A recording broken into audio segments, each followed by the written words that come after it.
Hello, and thanks for joining us on DDRx. We have been talking about declaring the voice of thanksgiving, and we've looked at the story of Anna in 1 Samuel chapter 2. We want to also continue looking at her example, because the reason she could proclaim the voice of thanksgiving is because God brought victory into her life. Yeah. And she was a person that was not going to hide the goodness of God onto her. Yeah. She said, because I rejoice in your salvation. We've talked about the fire. She said, I smile at my enemies. My horn is exalted. Yeah. So she was someone who thought of the salvation of God in her life. Have you ever taken a moment to think about it? Because you couldn't save yourself, remember? Yeah, she really, thought deeply. She enjoyed the kindness and love of God. God's salvation changed her story. She thanked God who saves. We serve a God who saves. To the uttermost.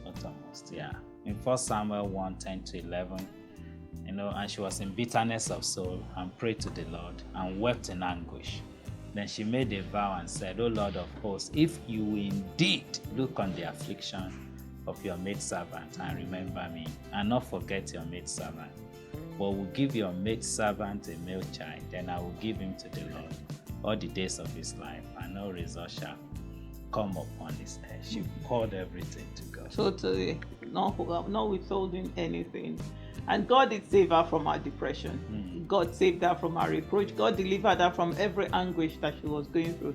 Because that prayer we just read is a prayer of somebody who said, it's either you do something or not. I don't have anywhere to turn. But you know what? As you do it, this is what I'm also going to do. So and God desperate. answered that prayer, a prayer of desperation for God's intervention. So desperate. And God answered her prayer. And she gave back thanks. Thanks unto God. She rejoices at God's salvation. We hope you will do the same. Thanks again for being a part of DDRx. God bless you.